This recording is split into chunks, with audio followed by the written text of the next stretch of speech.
Value This with Dr. Lori. Dr. Lori Verderame. So glad to see you again. Nice to see you. We are at One of a Kind Consignment Gallery, and this is in Princeton, New Jersey. Lots of great stuff here. People go to consignment shops, they go to antique stores, flea markets, yard sales. Okay, and sometimes you just think you got to go with a big appetite for other people's stuff. Right. But you need tools. You need tools of the trade. And that's what we're going to talk about, because certain things are really important when you're actually shopping. Right. So, okay, what's the most important thing when you're shopping? Money. Money, right. Get the wallet. And be ready to walk with your wallet. If you don't like something or you're not negotiating to your advantage, don't fall in love.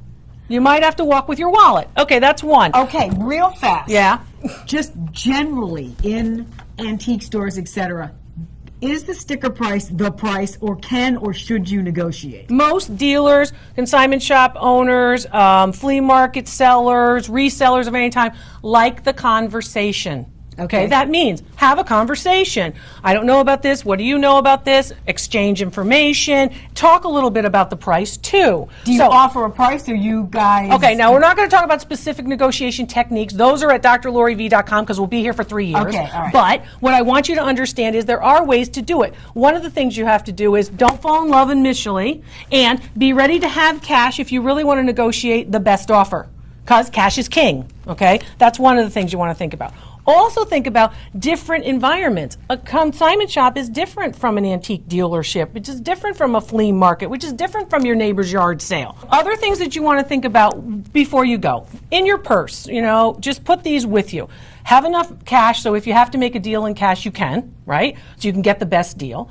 Also remember, you should have gloves to protect yourself and also to protect the items in those shops. You don't want to be Miss Klutz when you're in these shops. You want to be aware. So have respect for those items that you may look at but then decide not to buy. Okay, you got rubber gloves. Does this prevent you from dropping something? This could, yes, these could be easier. These are actually nylon gloves, and sometimes they're Lycra gloves. And then you also have these, which are the white gloves. The white cotton gloves are really, if you're touching something very, very old, very, very valuable. Okay. So, but be aware of gloves. You don't have to bring them, but it's a respectful thing. Also, your camera, your phone. I know everybody brings the phone everywhere, and you're always snapping. Fine. You want to snap. You want to snap pictures overall. You want to see, gee, is that really the green that's going to match my sofa? You want to take a lot of photos. Okay. So utilize your camera. That's a good idea. The other thing that you have to have that a lot of people oftentimes will remember is, in fact, to have the, I don't have it here. Where is it? A tape measure. Thank you. And then you want to think about magnifying glasses. This is a jeweler's loop. Now, I do this a lot. So a 10-time magnification jeweler's loop. I don't know how you are. I have contact lenses, I have bifocals, I have readers, and I have a jeweler's loop. So as many things as you need to really see all of the details, you want to look with a jeweler's loop or any kind of magnifying glass. Take your measurements with you, so have your measurements on a pad or on your phone before you leave, so you know how big the wall is that you're going to put that old school, write it down, Victorian sofa on. But also remember this, and this is one of the things everybody forgets. You need a flashlight, and you need it because when you get down under these pieces, you need to see what's underneath.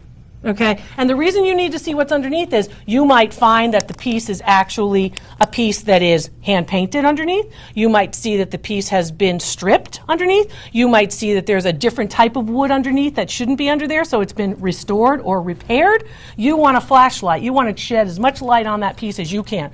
Tools of the trade, very important. Measuring tape, cell phone with a camera. Don't forget your own measurements of your wall, of your home, of your room. Gloves, some kind of magnifying glass, and cash is king. Dr. Lori, value this. And Carol's got the cash. And I got the cash right here. Thank you. Good to know. Especially, I think this. You get home and you bring in a table that's this big, and you thought it was this big. And right. There. Right. That's an expensive. That's why we can't lose it, even though we did. That's right. It's an expensive.